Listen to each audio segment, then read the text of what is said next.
Aproveitando esse momento, a gente queria agradecer a importante presença da Blues Pinto, criadora e componente do grupo Neurodiverso, que está aqui representando todos que precisam dessa atenção, e ela faz esse brilhante papel. Muito obrigado, grupo. Como mediador desse primeiro painel, eu queria chamar o coordenador do curso de Psicologia da Faculdade do Vale do Jaguaribe, o professor José Pereira Maia Neto.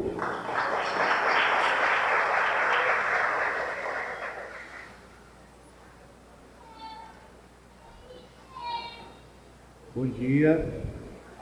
Inicialmente agradecer pelo convite, feito à FVJ para estarmos presentes nesse momento que é tão importante, aos membros da banca por proporcionar esse diálogo hoje, em celebração ao que foi o dia 2 de abril.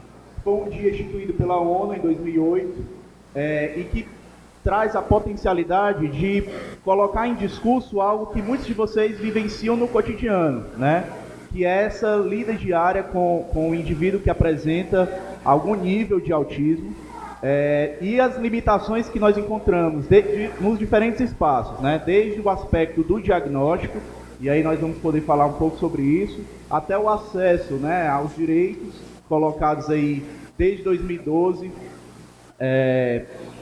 direitos a acesso à educação e a atendimentos à saúde.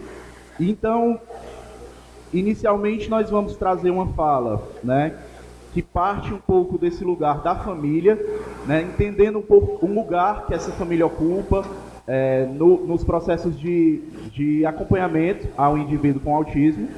Então, gostaria de... e após isso, a gente vai abrir para a conversa, para o diálogo com todos que estão aqui presentes.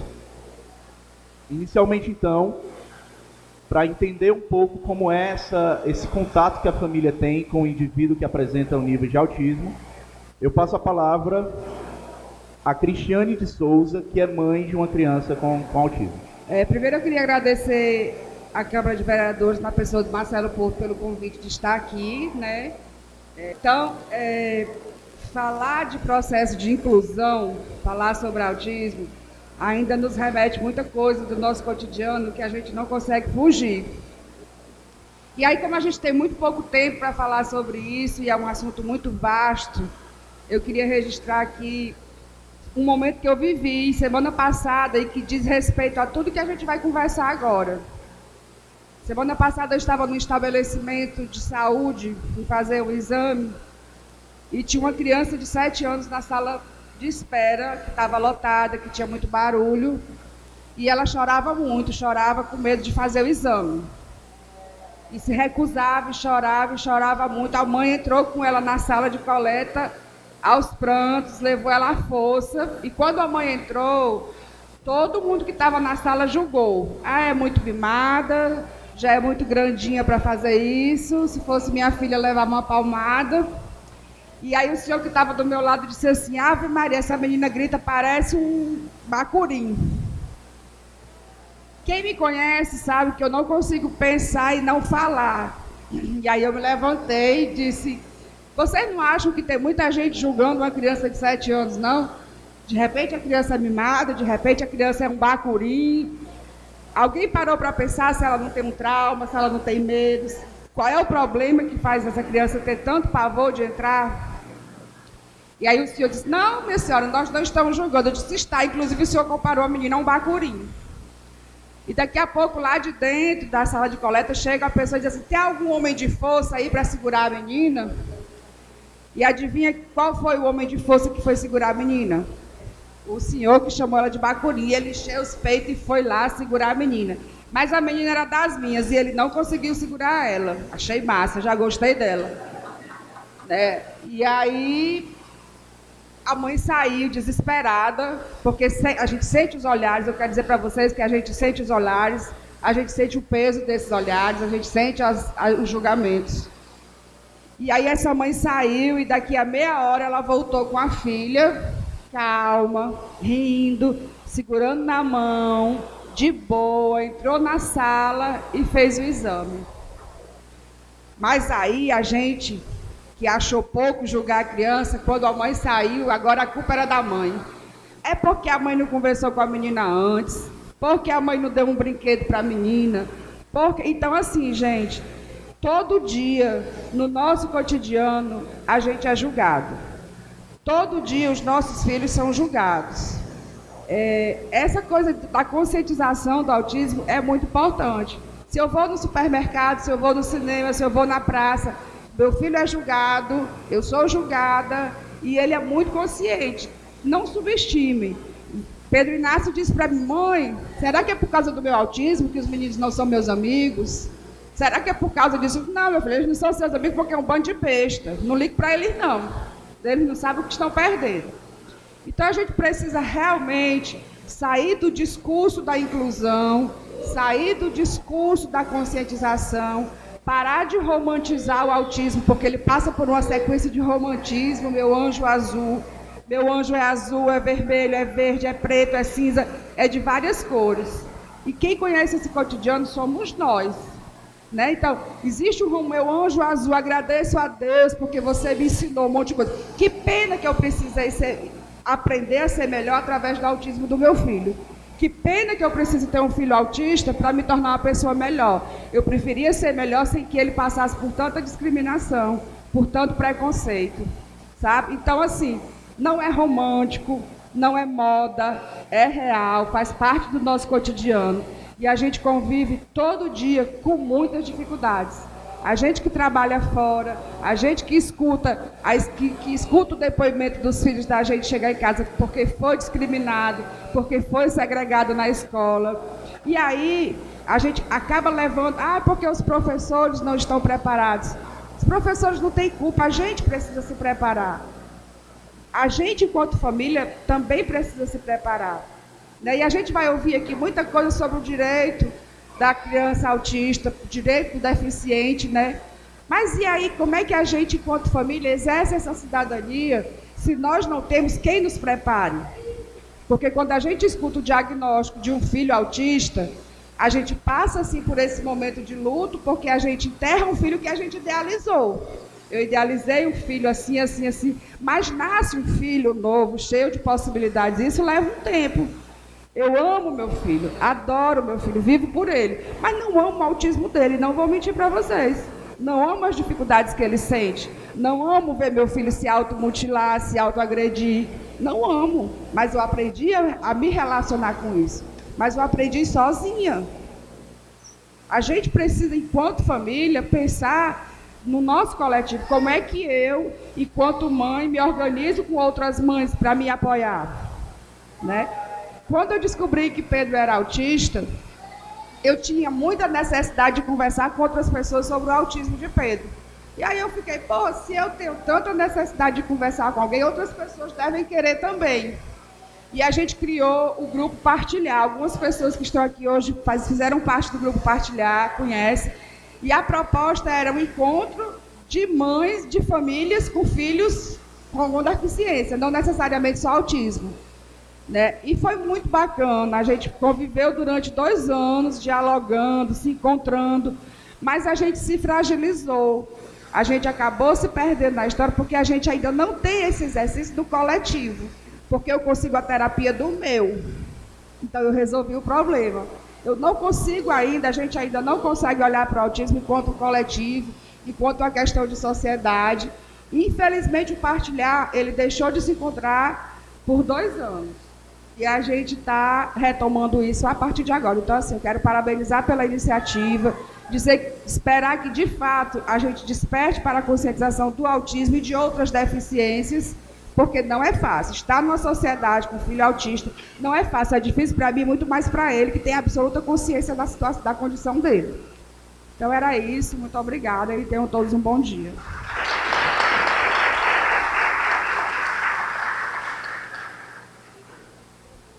Queria aqui registrar as presenças do vereador professor Mendes, vereador João Eudes e também da vereadora Hilda, que estão marcando presença aqui no nosso evento Câmara Cidadã, no Dia Mundial de Conscientização do Autismo. Dando sequência ao painel, professor Maia.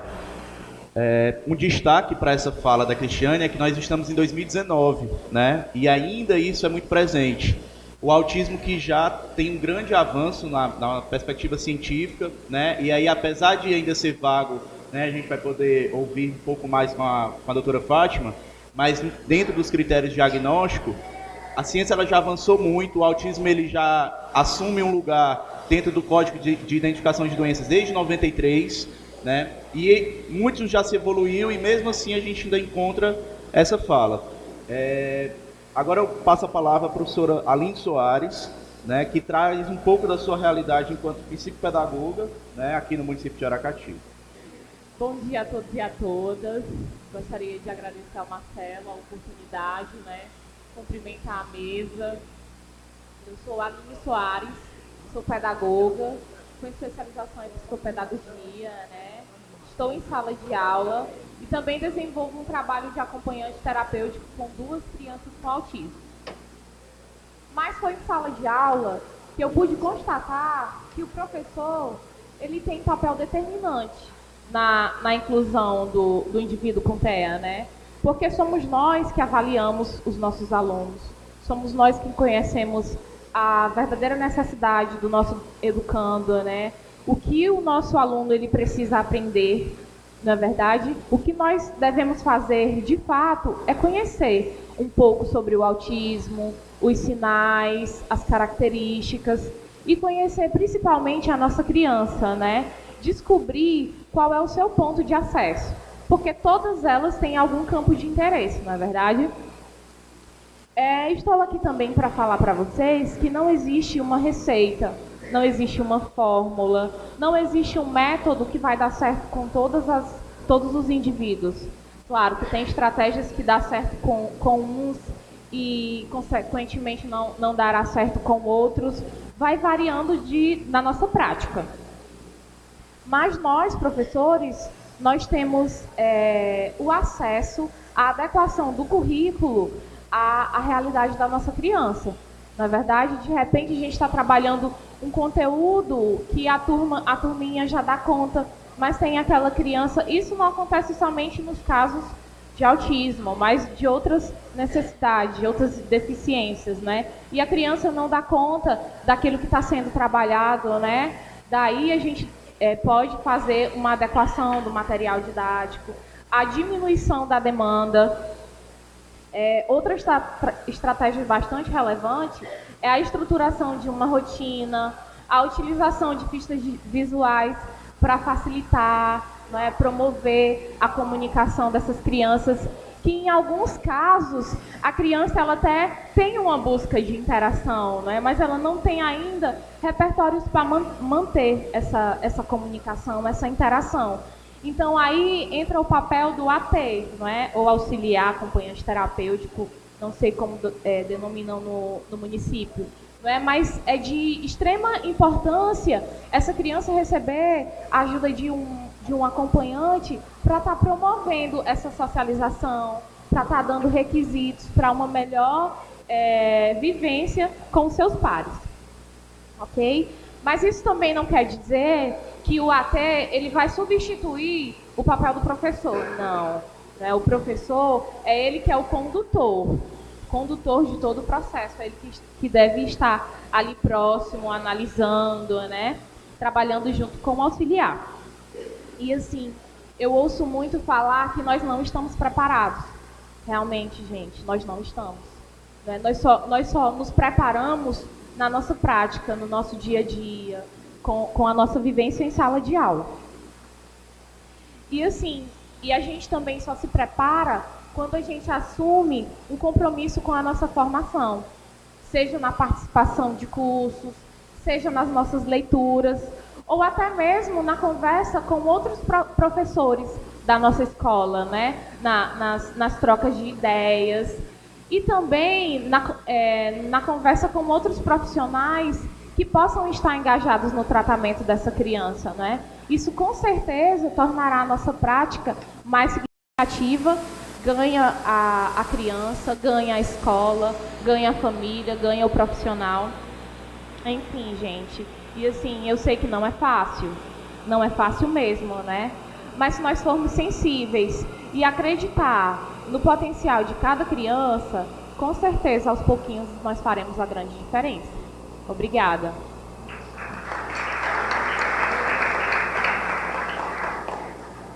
Obrigado, professora Aline. Dentre aqueles avanços na ciência que eu citei há pouco, né, a psicologia ela também tem avançado muito, e talvez muitos de vocês já tenham ouvido falar da ABA, né, que é a análise da psicologia aplicada, e pela ênfase que tem se dado, né, do ponto de vista científico, pelos resultados que a ABA traz, né, e tem apontado todos os dias no avanço ao acompanhante e ao acompanhamento da criança que tem autismo.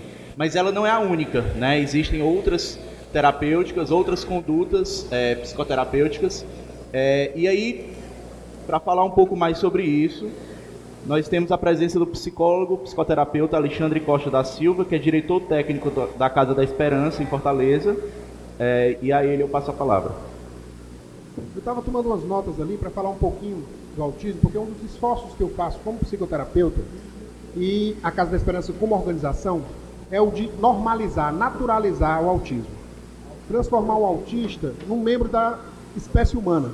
Uma das coisas que a gente ouve mais, ao longo da minha carreira de 25 anos trabalhando com isso, 26 agora, eu ouço muito dizer que os autistas estão no mundo deles, que nasceram no planeta errado, né, que são uma série de coisas que a gente fica estranhando, porque me parece que o discurso humano sobre ele mesmo não comporta as autodescrições, por exemplo, das pessoas autistas. E aí eu queria trazer uma historinha para vocês imaginarem uma humanidade que cabe autista, beleza? Vai começar com a história de dois irmãos na Idade da Pedra. Uma tribo maravilhosa que se tornou quem nós somos hoje, tá?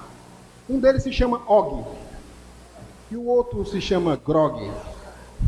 O Og é um boy magia, musculoso, caçador, faz o maior sucesso com as mulheres e bota todos os seus genes para frente, porque nessa época não tinha monogamia.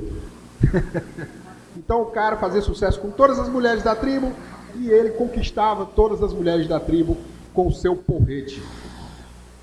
Grog era o irmão dele. Só que o Grog não gostava de caçar. O Grog ficava em casa batendo duas pedrinhas e se balançando num canto da caverna. De vez em quando ele rolava essas pedrinhas no chão, vez por outra ele pegava uma pedrinha e passava na outra. E quem vocês acham desses dois irmãos foi o cara que inventou a roda? Ou o cara que inventou o fogo?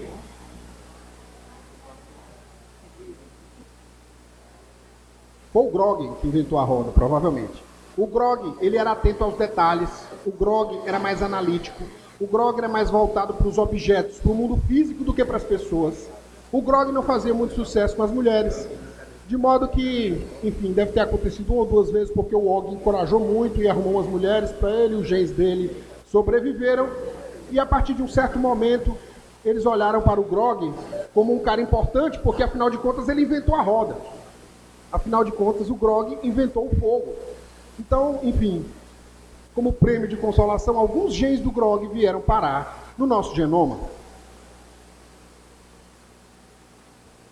No século XVIII, nascido em 1731 e morto em 1810, ou seja, já no começo do século XIX, viveu um cara chamado Henry Cavendish. Esse cara era físico e químico e ele descobriu o hidrogênio. Tá? Esse cara deixou na biografia dele a seguinte frase: eu não tenho sentimentos sociais, que era como no século XVIII se falava sobre empatia, sociabilidade, gostar de aparecer, gostar de ser popular, beleza? Henry Cavendish é provavelmente um descendente do Grog. Henry Cavendish tinha um catre. Ele era muito rico, herdou do pai dele uma fortuna, mas ele tinha um catre próximo à universidade onde ele ensinava, um lugar muito restrito, onde ele morava, porque ele gostava de lugar apertado, igual um bocado de paciente que eu tenho, que tem problema proprioceptivo e gosta de ficar em lugar pequeno, porque se sente, né, acolhido, se sente, enfim, com maior controle do ambiente. O senhor Cavendish também, Lord Cavendish, construiu uma escada por trás da casa dele para poder não encontrar com a arrumadeira. Porque ela tinha o mau hábito de perguntar como ele estava e ele tinha o péssimo hábito de responder como ele estava quando ele bastava dizer oi. Então, para evitar esse constrangimento mútuo, ele descia pelos fundos da própria casa para ir dar aula na universidade. Ele nunca casou e não deixou descendência. Os genes do Grog continuaram muito poucos, ainda que presentes no nosso genoma. No começo do século XX, nascido em 1902 e morto em 1984, um camarada chamado Paul Dirac, também físico, ganhou o Prêmio Nobel de Física. Quando ele tinha uma brincadeira que se fazia com ele na faculdade, que era dizer o seguinte: quantos Dirac você fala? Um Dirac significava uma palavra por hora. Tão calado ele era. Ele era um indivíduo extremamente introspectivo, extremamente devotado à pesquisa. Passou a vida inteira focado num assunto só: a natureza do elétron. E ele ganhou o Prêmio Nobel por causa daquela famosa pesquisa da natureza dual do elétron. Quando ele ganhou o prêmio, ele subiu no palco e, para agradecer, ele disse as seguintes palavras: eu não faço a menor ideia de por que vocês estão me dando esse prêmio, porque a minha pesquisa não serve para nada, é só física pura. Mas ele casou. Ele deixou descendência. Por que será que ele deixou descendência? Quem é que não quer casar com o Prêmio Nobel? Na década de 70, surgiram pessoas como Steve Jobs. Na década de 80, como Guido Van Rossum, criador do Python, que tem filhos autistas. Bran Cohen, criador do Torrent, que é autista. Pessoas com a mente super analítica. Pessoas que se tornaram multibilionários. Quem é que não quer casar com um multibilionário? A nossa sociedade se tornou uma sociedade técnica e analítica. Pessoas com mente analítica, elas sobrevivem e têm sucesso em sociedades como a que a gente construiu no Ocidente e que influencia o mundo inteiro. Afinal de contas, a gente chama cultura ocidental, mas o mundo inteiro tem valores semelhantes hoje em dia. Tá? Graças à internet. E a internet foi inventada por esses caras. E esses caras têm muitos filhos autistas. O gene do Grog terminou fazendo sucesso no fim da história. E nós temos hoje muito mais autistas do que tínhamos nos anos 80 ou no começo do século XX. E as pessoas ficam se perguntando se isso é uma epidemia. Não, isso é só o velho Charles Darwin fazendo seu trabalho. Os velhos 3 níveis de seleção. Seleção filogenética, que garante que vocês e eu tenhamos um cérebro. Seleção ontogenética, que garante que eu e você tenhamos uma história. E a seleção cultural, que garante que eu e você tenhamos padrões culturais a copiar, padrões culturais a criar, padrões culturais que são encorajados ou desencorajados, dependendo de onde a gente vive. Ok? O grande esforço que eu faço é de compreender como o autismo acontece, não no sentido de saber por que essa doença horrível está assolando o mundo, mas no sentido de saber o que nos faz humanos, nós. Neurotipos, se é que eu posso me enquadrar nessa categoria, tem gente que duvida, eu mesmo duvido muitas vezes, e os autistas. E eu cheguei a 2 categorias, 2 situações que eu acho seminais, que eu acho centrais para a formação do nosso jeito de ser, da nossa subjetividade, da nossa personalidade, como queira chamar, de quem nós somos. Uma delas é a orientação social e a outra é a modulação sensorial. São 2 coisas básicas. Existem autistas cuja modulação sensorial é mais afetada, é mais diferenciada do que a orientação social. E existem autistas cuja orientação é mais diferenciada do que a modulação sensorial. O que é a orientação social? Quando você nasce, quando qualquer pessoa nasce, ela já nasce preparada para uma coisa. Perceber os estímulos que vêm de outras pessoas como mais importantes, mais valiosos do que quaisquer outros estímulos do ambiente. Skinner se perguntou uma vez por que o reforçador reforça. Ele não achou relevante responder essa pergunta. Eu acho. Por que é tão importante para nós o estímulo social? Por que é tão importante para nós olhar para o outro? Por que é mais importante do que ficar brincando com pedrinha? Pelo menos para os descendentes do Og. Porque a natureza gregária da nossa espécie é igual ao sucesso da nossa espécie sobre esse planeta. É graças ao fato de trabalharmos juntos que nós estamos aqui, vivos. Nenhum de nós é capaz de sobreviver fora de grandes cidades sem um suporte adequado. Um pequeno acidente, você vai embora. Nós não somos mais capazes de produzir nossa própria comida sozinhos. Nós não somos capazes de viajar sozinhos.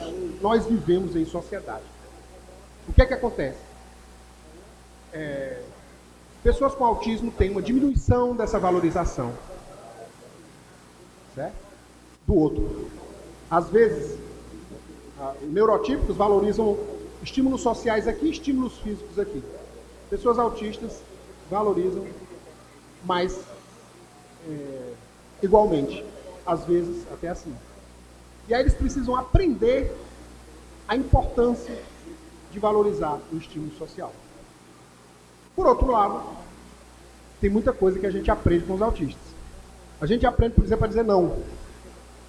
A gente aprende que quando uma pessoa olha para você e quer pegar em você, você tem o direito de tirar o corpo fora. A gente aprende que quando alguém quer apertar a sua mão, você tem o direito de não apertar a mão da pessoa se você se machucar com isso. A gente aprende e ser claro, dizendo que a gente não está sendo hostil, está apenas protegendo o próprio corpo. A segunda característica é a modulação sensorial. A modulação sensorial é o acordo que os nossos sentidos fazem com o mundo dos estímulos e das frequências do ambiente. Tudo isso que vocês estão vendo ao redor de vocês é uma ficção criada pelo cérebro de vocês e o meu em conjunto, todos os cérebros humanos em conjunto, para interpretar um universo que é de frequências modulantes, ondulantes. As coisas que nós percebemos como sólidas, na verdade, são compostas de partículas em movimento o tempo inteiro. A solidez que a gente percebe, a natureza da matéria, ela é muito fluida, muito alterada, e é o nosso cérebro que constrói. Certo? Só que ele precisa de participação para construir, ele não constrói sozinho, ele constrói junto. Como a orientação social é afetada, esses dois fatores, eles vão se correlacionando e a gente tem alterações de percepção muito significativas, que faz com que o que a gente considera normal se torne obsoleto, uma vez que a gente conheça uma pessoa com autismo. Mas a minha proposta para isso, e aí eu finalizo, não é que a gente olhe para os autistas e pense neles como anormais. A minha proposta para isso é que a gente olhe para a nossa humanidade e diga: que coisa plural e bela, que coisa espetacularmente variada, como é incrível fazer parte da aventura humana sobre a Terra. Muito obrigado. E para você que está assistindo o nosso programa, continua ligado que vamos para um breve intervalo e voltamos já.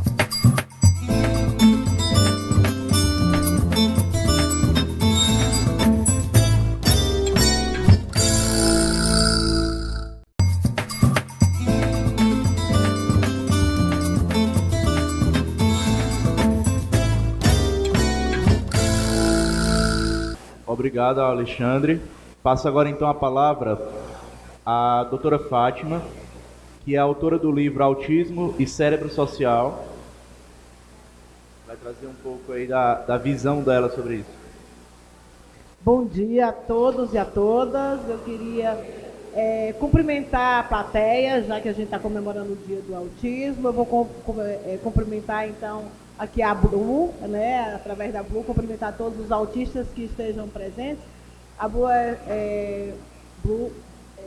ela é membro fundadora do Grupo Neurodiversos, como falou o presidente da Câmara, que é um grupo de jovens e adultos com autismo que funciona na Casa da Esperança e que vocês vão ver pela fala dela, né, que eu acho que está presenteando a cidade de Fortaleza, o Ceará e agora o Brasil inteiro, com grandes ativistas que lutam pela neurodiversidade, pelo respeito à diferença, pela pluralidade da espécie humana, e ela vai falar com vocês. E a Casa da Esperança hoje abraça esse movimento do nada sobre nós sem nós, porque é sempre enviesado, né? Nós médicos falarmos sobre o autismo, os pais falarem sobre o autismo, e a gente quer que os autistas falem por si mesmos e falem sobre nós também, neurotípicos, porque afinal de contas nós também temos grande dificuldade de comunicação social. E eu queria cumprimentar então todas as autoridades aqui através do presidente da Câmara, né? Os profissionais, os pais através da Cristiane, e os profissionais aqui através da Aline. Eu queria dar uma saudação muito calorosa aqui para o meu amigo Garcia Júnior, né, que a gente está juntos aí nessa caminhada há mais de 30 anos. Não, a gente não parece, mas já faz bastante tempo que a gente se conhece, e com certeza ele deve ser responsável por essa oportunidade de estar aqui conversando com vocês hoje, eu não tenho dúvidas disso. Bom, gente, mas aí vocês devem estar trazendo um especialista, querem saber então, talvez, o que é o autismo, né? O que a gente pode fazer no sentido de melhorar essa condição humana? O que a Câmara de Vereadores de Aracati, as autoridades aqui presentes, eu estou vendo que nós temos vários secretários municipais, né? O que nós juntos podemos fazer para melhorar a condição das pessoas autistas aqui no município de Aracati? Bom, foi dito aqui que eu sou psiquiatra, sou pediatra, psiquiatra e psiquiatra da infância e adolescência. Eu trouxe esse livro, né, aqui para vocês, que é Autismo e Cérebro Social. É útil, mas esse ano vai sair outro. Quem quiser adquirir, compra mais barato do que na livraria aqui mesmo, na Câmara Municipal, depois da palestra. Esse livro resume um pouco da minha história com o autismo e do que eu acumulei em termos de conhecimento, o que eu aprendi com o autismo, né? Eu vi aqui algumas coisas, algumas falas. Eu queria colocar o seguinte: o autismo é uma condição humana ainda que está envolta, tem grandes mitos envolvendo o autismo. Eu queria ajudar a desmistificá-los também aqui um pouquinho, né? E outra coisa, tem muito mistério ainda envolvendo o autismo? Tem, mas tem muita coisa que já é ciência, que já é realidade, que não dá mais para a gente estar fazendo de conta que não sabe o que é. Então eu queria falar hoje de alguns mitos e de algumas certezas acumuladas a respeito do autismo e falar, se der tempo, aqui um pouco da nossa experiência com isso. Muito além do meu currículo profissional, acho que a minha grande experiência com autismo vem. Eu sou mãe de 6 filhos, dos 6, 3 têm autismo, né? E eu dirijo há 25 anos a maior entidade da América Latina que trabalha com autismo.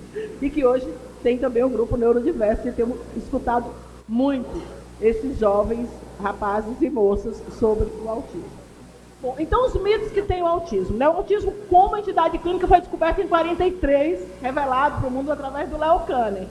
Desde o começo, desde o primeiro artigo do Leo Kanner, você já tem algumas histórias. Como naquela época a neurociência era incipiente, você tinha poucos exames, a neuroimagem não tinha surgido ainda. Então, o que você tinha? Precisava também ser menino de muita classe média. Hoje nós sabemos que o cérebro social é mais desenvolvido nas meninas, nas mulheres. A natureza nos dota de um cérebro social mais elaborado, porque a gente gesta, a gente tem que parir, a gente tem que cuidar das crianças pequenas. Então, eu tenho um curso que eu dou que chama Neurociência Social aplicado ao autismo, então a gente vê que é por isso que o autismo é muito pouco diagnosticado nas meninas. Então, desde o começo ele surge com alguns mitos. Primeiro, ele é predominantemente masculino, então inventou-se a cor azul. Hoje, a gente sabe, né? Blue vai falar para vocês também um pouco sobre isso, a gente sabe que o autismo não é só azul. O autismo é de todas as cores. Não tem só autismo em meninos, tem mulheres, tem autistas LGBTs, tem autistas de todo jeito, né? Outra coisa, como ele só tinha acesso, um pequeno grupo de pessoas privilegiadas do ponto de vista social e econômico, já no seu primeiro artigo, o Kanner sugere, era um menino aparentemente perfeito, não tinha nenhum dismorfismo facial, que eram crianças normais, né? Depois dele, principalmente o pessoal da psicanálise começa a dizer, houve até quem dissesse que o autismo era uma etapa normal do desenvolvimento humano. E como naquela época, gente, o patriarcado, o machismo ainda era mais complicado. E a grande função da mulher era ser mãe, né? Então se achava, tudo era culpa da mãe. Né? Ainda hoje o machismo existe muito isso, porque se você tiver uma casa desarrumada é porque não tem dona de casa, se a criança não aprender a ler, não tem mãe. Se o menino tiver uma crise no consultório é porque a mãe não soube educar. Se a mulher perder o marido é porque ela também não soube segurar. Então, a gente é culpada até prova em contrário, e com o autismo também não foi diferente. O autismo seria, segundo esses primeiros estudiosos, culpa de mães frias, as chamadas mães geladeiras. Teve, inclusive, um cara chamado Betterheim, que ele próprio, ele sofreu nos campos de concentração, e ele dizia que as famílias de autistas dóceis eram campos de concentração, eram horríveis, eram torturadoras das crianças, e as crianças se refugiavam dessas famílias horrorosas, e principalmente das mães perigosas, refugiando-se no seu próprio mundo. Então, autistas, esse era o primeiro mito, são filhos de famílias desajustadas e de mães geladeiras. Mito, gente, isso não é verdade.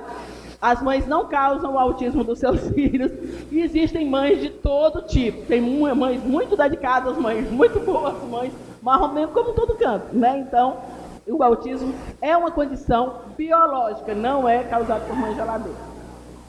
Com o passar do tempo, se antigamente o que é que o Betterheim fazia? Ele dizia que tinha que tirar as crianças do campo de concentração e levar para os campos lá de refugiados, onde ele ia cuidar. Claro que ele não curou nenhum, mas ele prometia a cura, e ainda hoje tem muito charlatão por aí prometendo cura de autismo, fazendo coisas tão ruins quanto a do tempo dele, né? Então tem gente, ozônio, dietas milagrosas, remédio que você manda buscar nos Estados Unidos, supositório de fezes, que dá que boa para as crianças. Você entrando na internet, e tem gente ganhando muito dinheiro dizendo que vai curar o autismo. Isso também é mito. Então, nem é mãe geladeira, nem é negligência parental, nem é porque o pai separa da mãe. Hoje, a gente não pode mais cair nesses mitos. Outras coisas aqui, depois, assim. Então, antes, no tempo do Betterheim, ele arrancava as crianças das famílias e colocava lá nas clínicas. Inclusive, diz que da clínica dele tinha uma enorme estátua onde as crianças eram incentivadas a cuspir e apedrejar aquela mãe geladeira para se libertarem do autismo. Hoje, tem outras pessoas ganhando dinheiro com outros campos de refúgio, né, que eles chamam às vezes de residências terapêuticas. Não é mais a mãe que é horrível, agora é o autismo que é terrível. O autismo é pior do que a AIDS e o câncer. O autismo vai acabar o seu casamento, o autismo vai acabar, você tem que curar o autismo. Você tem que, ou então, se você não consegue tirar, você tira o autismo para a sua família viver em paz. Eu mesma, no começo, quando meus filhos eram pequenos, antigamente existia outra associação que ainda hoje existe, a Associação Brasileira, da qual eu fiz parte, e ela dizia, Fábio, tu não quer criar na Casa da Esperança uma residência? Porque quando a gente morreu, quem é que vai querer ficar com esses meninos? E a própria presidente, ela dizia muito assim para mim, olha, hoje, graças a Deus, como eu criei a residência e botei meus meninos autistas lá, os normais estão podendo levar a namorada para dentro de casa, ter uma vida normal, sem ter aqueles doidos gritando lá dentro de casa. Bom, eu nunca pensei em criar uma residência, eu nunca pensei em separar meus filhos, eu nunca pensei que a gente tinha que apagar as diferenças da raça humana, e eu não digo nem isso como a minha querida amiga aqui que antecedeu, né, que a gente às vezes tem que ter um pouco desse cuidado. Como disse o Alexandre, eu acredito plenamente que se a gente está vivo como espécie e dominou esse planetinha para o que tem de bom e para o que tem de ruim, é porque nós somos neurodiversos, como os autistas gostam de se chamar. Nós não somos diversos só porque uns são baixinhos, outros são altos, porque uns são homens, outros são mulheres, uns são pretos, outros são brancos, uns são gays, outros são héteros, outros são bi, outros são... Não, nós somos diversos. E essa nossa diversidade, essa complementariedade é que fez com que nós pudéssemos nos juntar em grandes grupos, né? E a gente conseguir construir tanta coisa boa e também tanta coisa ruim, né? Então, eu realmente abraço a diversidade. Infelizmente, a evolução é que durante algum tempo, assim como na Roma antiga a democracia era só para aquele pinguinho de gente, durante muito tempo também se achou que as mulheres eram seres humanos inferiores, gente. Durante muito tempo, a Igreja Católica ainda se debruçava para saber se mulheres tinham alma ou não, né? Então, durante muito tempo, se você pensar que na década de 30 a gente nem votava. Hoje tem mulheres vereadoras, já teve até mulher presidente da República. Até a Constituição, a gente que era mulher tinha que acompanhar o marido para onde ele fosse. A gente tinha que perder o nome da nossa família e botar o nome do marido. O marido, se eles mudassem de cidade, a mulher tinha que acompanhar. A mulher tinha que ter autorização do marido para fazer qualquer coisa.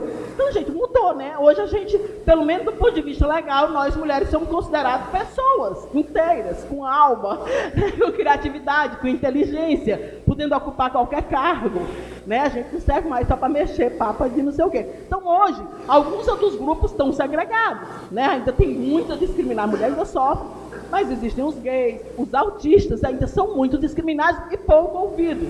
Então, essa discriminação vem às vezes, são doidos, não tem condição de fazer isso. Vocês estão vendo que a lei brasileira de inclusão é de ontem, né? Agora, nós ainda estamos brigando muito por inclusão, mas ainda hoje, com esse PL que foi votado agora na Câmara, tem um monte de grupos de mães de autistas contra o PL, porque acham que deve ter escola especial. Os bichinhos, eles são anjos azuis, eles vão sofrer bullying. Gente, chamar os outros de anjo, nós mulheres já fomos muito discriminadas em nome da nossa proteção.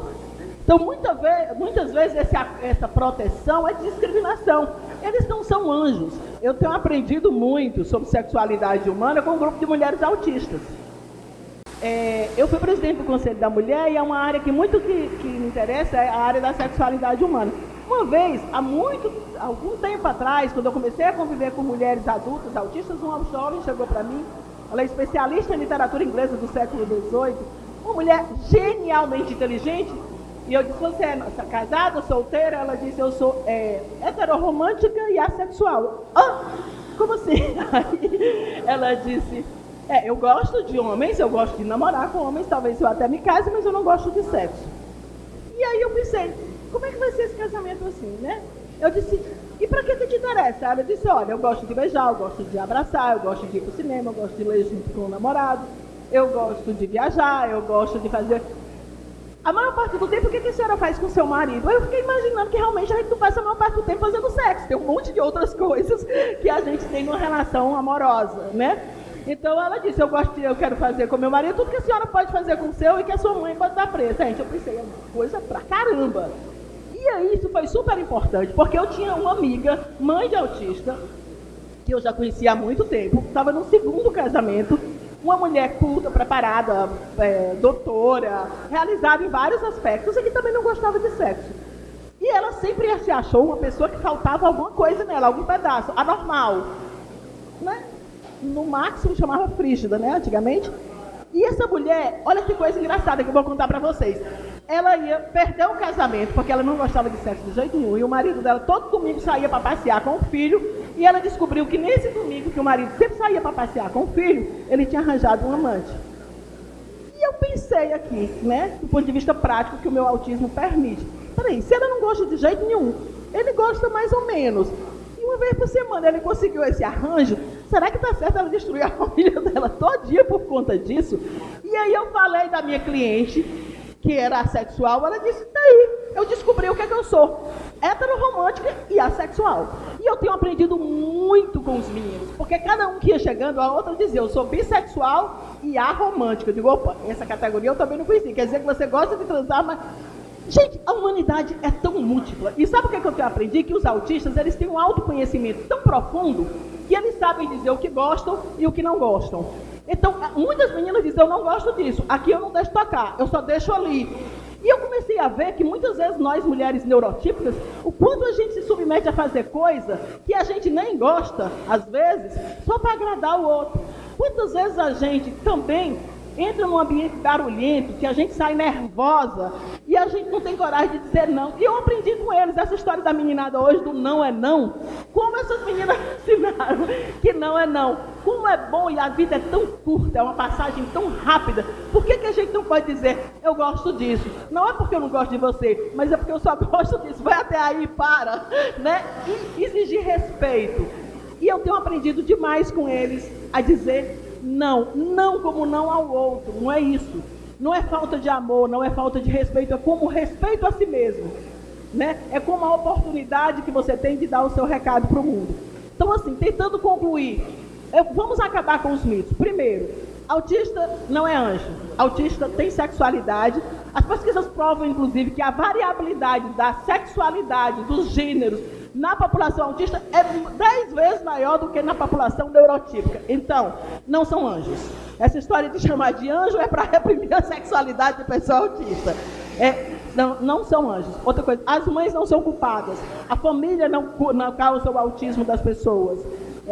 Eles não existe nem um método, nem ABA, nem teacher, nem Sunrise, nenhum método que dê conta das peculiaridades das pessoas com autistas, porque autismo é um espectro, é tão grande quanto o espectro humano.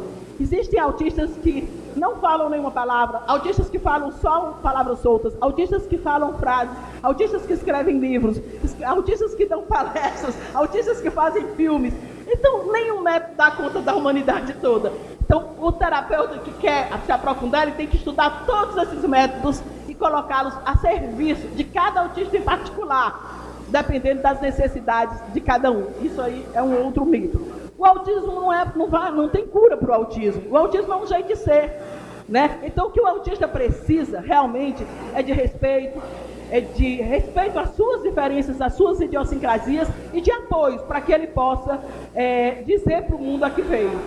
Uma vez eu era bem jovem e eu pensei, Deus ou a natureza me produziu e eu não tenho outra fatura dourada no planeta. Então, se eu não der meu recado, vai ficar faltando. E assim é com cada um de nós. Então, vamos dar os apoios necessários para cada autista em particular poder dar o seu recado também. E ser respeitado, não ser tratado como uma pessoa menor. O autismo é uma deficiência? É. Mas a deficiência dentro do modelo social da deficiência.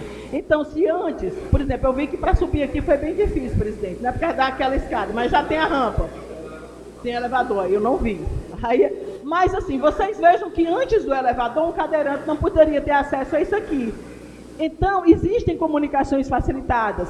Se os autistas têm dificuldade de se comunicar socialmente, boa parte deles, ou de entender os conteúdos escolares, é porque as escolas também estão preparadas apenas para um tipo de pessoa que você chama de normal. E a grande maioria de nós passa disso.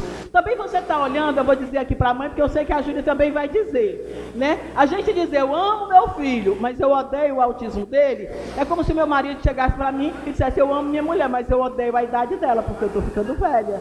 Eu não ia me sentir amada, né? Então, assim, a gente tem que amar as pessoas do jeito que elas são. Não dá para separar o autismo da pessoa. O autismo é o jeito de ser integral. Como diz o Jim Sinclair, ele colore toda a experiência, sensação, percepção, encontro. Então, a gente ama ou a gente não ama. É claro que isso não quer dizer que se uma pessoa tiver com uma sobrecarga sensorial e uma desregulação emocional, a gente não possa apoiá-lo para que ele possa se sentir melhor. Mas vamos pensar que é um jeito de ser e aquela experiência de vida que a pessoa vai ter é uma experiência com autismo. E respeitá-la na sua inteireza, na sua integralidade. Ela não é uma pessoa menor. Todos nós merecemos respeito e dignidade pelo simples fato de estarmos aqui e de estarmos vivos. Assim como a gente não vai querer que o marido da gente diga, eu amo a minha mulher, mas eu não amo a gordura dela. A gente vai perder todo o encantamento e a vontade. Então, vamos amar os gordinhos como eles são, gordinhos. Vamos amar os autistas como eles são, autistas. Vamos amar os velhos com a sua experiência e sabedoria. E as crianças com a sua meninice. Vamos respeitar a diversidade humana. E talvez assim a gente possa se encontrar e conviver mais e melhor. Agora, é importante em termos de política pública, aquilo que o Alexandre falou. Hoje a gente já pode diagnosticar talvez o autismo até na maternidade. Porque os neurotípicos, a gente precisou muito dessa nossa inteligência social. Quando um bebê nasce, a gente já nasce com orientação social. Se você mostrar para um recém-nascido uma girafa, um lustre e uma pessoa, ele vai olhar para a pessoa. E quando ele olhar para a pessoa, ele vai olhar para a face. E quando ele olhar para a face, ele vai olhar para os olhos. Os bebês neurotípicos, eles já nascem sabendo que os olhos são as janelas para a experiência do outro.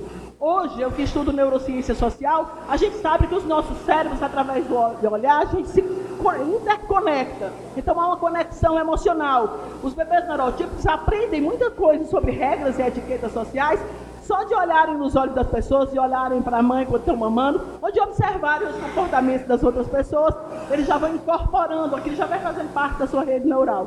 Aos autistas é preciso que a gente explicite essas regras, algumas delas que a gente nem compreende e que a gente vai imitando. Então, é importante também a gente saber que biologia não é destino, que a gente, eu vou concluir. O que a gente sabe? O nosso cérebro é plástico, né? Eu já completei 60 anos, mas de estar com vocês, se a experiência é calorosa, vai despertar alguma célula-tronco que vai se conectar lá no meu cérebro e vai gerar novas redes neurais. O cérebro de um bebê, o cérebro de uma criança pequena é muito mais neuroplástico, a neurogênese é muito maior. Então, crianças com autismo, vamos começar a fazer diagnóstico. Quanto mais precoce, melhor. Porque a experiência também ela vai formatando novas redes neurais e dando novas possibilidades para aquela pessoa. Sem precisar tirar essa inteligência a capacidade de sistematização, a inteligência analítica que os autistas têm, mas dando-lhes mais possibilidade de regulação emocional e de comunicação social. Então, diagnóstico, intervenção precoce, inclusão na escola regular. Há bem pouco tempo, essas crianças eram segregadas desde pequeno e tinham que ir para um tal de uma escola especial, que na verdade não era escola, porque não tinha terminalidade, não sai certificado, não bota na universidade. Vamos fazer as adaptações necessárias para que essa criança possa seguir na escola regular, possa frequentar universidades.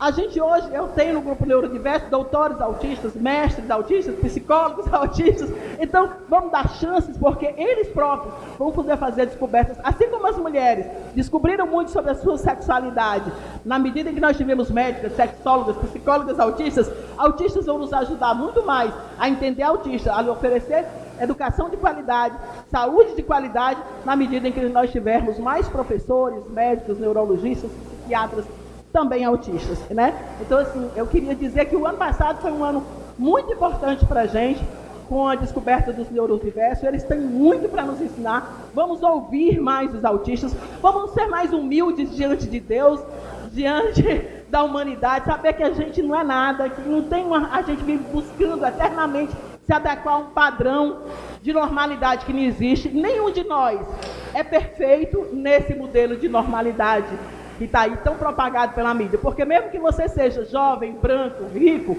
e lindo, você vai ser isso por pouco tempo. Saindo daqui eu posso ter um AVC, posso virar uma pessoa com deficiência, depender do amor. Não é da caridade, é do amor, da compaixão, da solidariedade, talvez, para poder comer, para poder me vestir. Então, vamos nos abraçar como nós somos. Cada um de nós, com os seus limites, com as suas possibilidades, que assim eu acho que ganhamos todos nós. Parabenizar mais uma vez a Câmara, nos colocar à disposição, se a Prefeitura assim desejar, se a Câmara assim desejar, para capacitar professores da rede pública, para nos unir aos profissionais que a gente já viu de muita qualidade, que a gente já viu por aqui, para capacitar profissionais também da rede básica de saúde, para a gente identificar quantos autistas nós temos no município e planejar políticas públicas para que Aracati, essa cidade tão linda, possa acolher as pessoas autistas e suas famílias com respeito e com dignidade. Muito obrigada pela oportunidade e quem quiser o livro, tem alguns exemplares.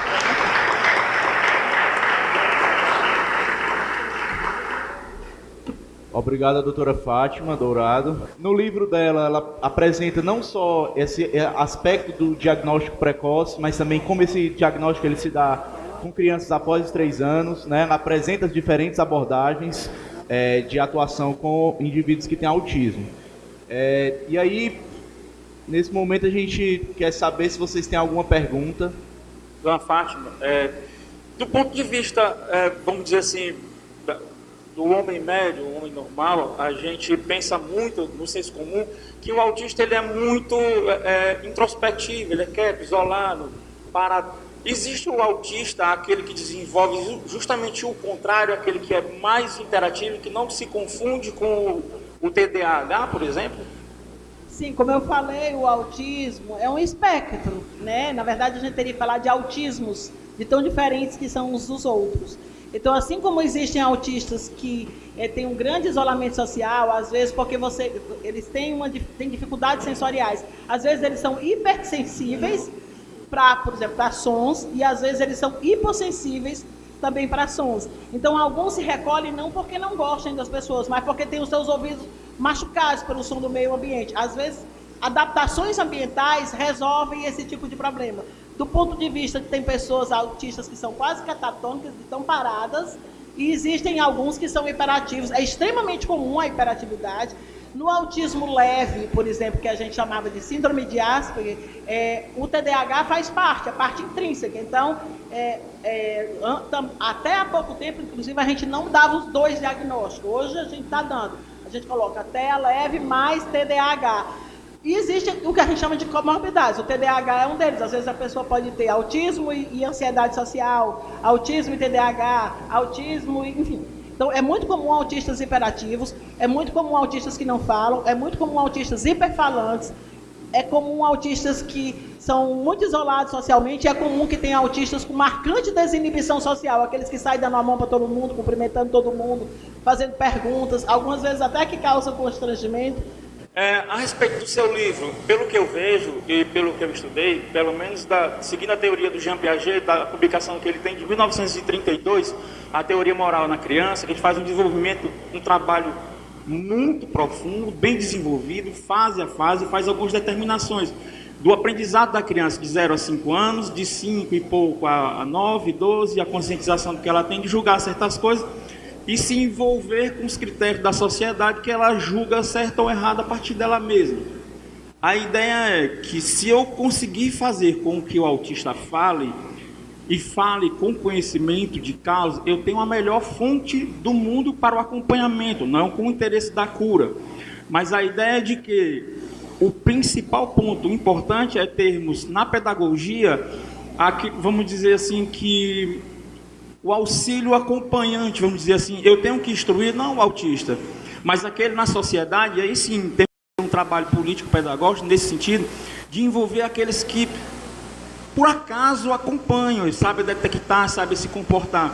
Então, a minha pergunta mais objetiva, a senhora aborda no seu livro esse tipo de perspectiva, essa exploração das pessoas, do senso comum, para poder adotarem medidas mais simples, que qualquer pessoa possa fazer um aprendizado para ter um comportamento no dia a dia? Vamos abrir para mais uma pergunta, e aí a gente encerra as perguntas, e aí ela pode responder as duas, pode ser? Ok. Eu não sei se eu vou conseguir transmitir a minha dúvida claramente. Gostaria de saber se comparado aos anos atuais, por exemplo, há 2 décadas atrás, o acrescimento do autismo, ele é gradativo ou ele só não era diagnosticado há alguns anos atrás? Não, vou deixar o Piaget para ti. Bom, eu vou logo começar aqui por ela. Na realidade, o que acontece? Antigamente, mudaram os critérios do autismo. Para você ter uma ideia, a Blue, ela não seria autista em 1980. Claro que ela seria a mesma pessoa se ela tivesse nascido lá, mas é porque antes só o autismo grave estava nos manuais nosológicos, no CID, nos DSM. Para você ter uma ideia, a síndrome de Asperger, ela só entrou no CID, no DSM, na década de 90. Então, todo esse autismo leve, tal como a gente conhece hoje, e que muitas pessoas que são professoras universitárias têm, elas não teriam esse diagnóstico. Entendeu? Ainda hoje, o autismo não é que ele esteja crescendo, ele ainda é muito subdiagnosticado. Nas mulheres, como eu disse, as mulheres camuflam muito isso. Então, eu tenho um grande número de pessoas, de pacientes que têm autismo e que são diagnosticadas com TDAH, com transtorno de ansiedade social e que, às vezes, levam uma vida inteira de sofrimento porque sofrem, têm uma sensibilidade sensorial, têm dificuldades, às vezes sofrem bullying na escola, porque às vezes não têm os mesmos interesses das outras meninas, né? Mas como elas camuflam, são educadas, dão bom dia, boa tarde, às vezes o padrão de interesse do hiperfoco, às vezes são bonecas, são pôneis, ou são animais, então aquilo é considerado normal, então elas são subdiagnosticadas. Então, na minha opinião, né, o que mudaram? Mudaram os critérios diagnósticos, que hoje são bem mais amplos e incluem um maior número de pessoas.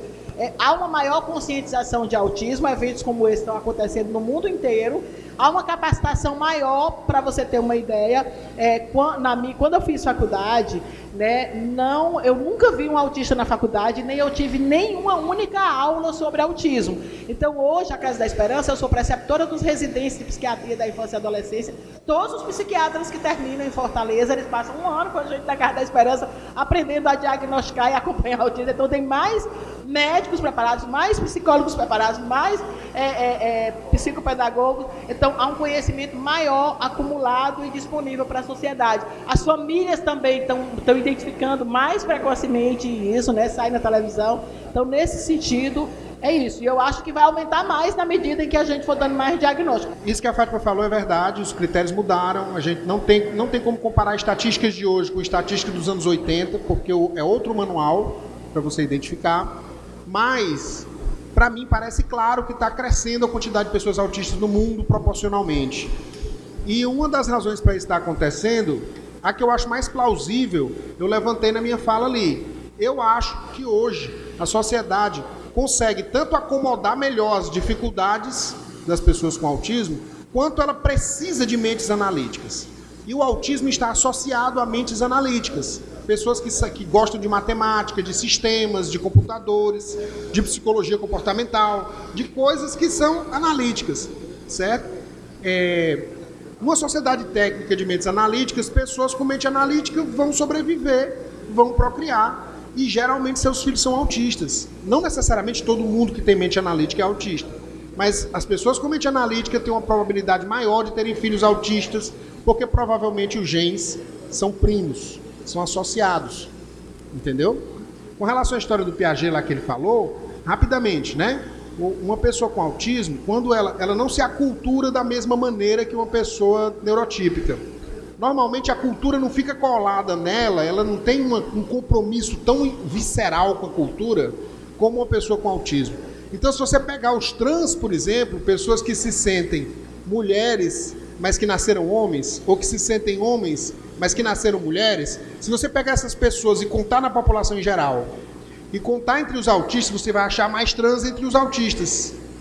Porque são aquelas pessoas em quem a cultura não criou muitas raízes.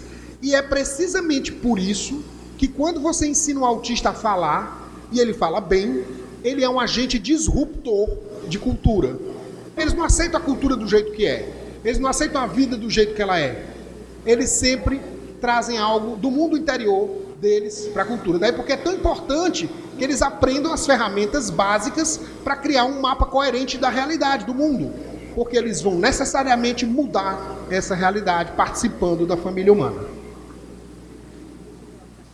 Bom, respondendo a pergunta dele, vou falar só do modelo social da deficiência. Eu acho que a Júlia deve falar alguma coisa, que é assim, se a gente for ver o modelo médico, no modelo médico da deficiência, você diz, aí fulano tem uma doença, ou tem uma deficiência, ou é incapaz, né, severo, médio.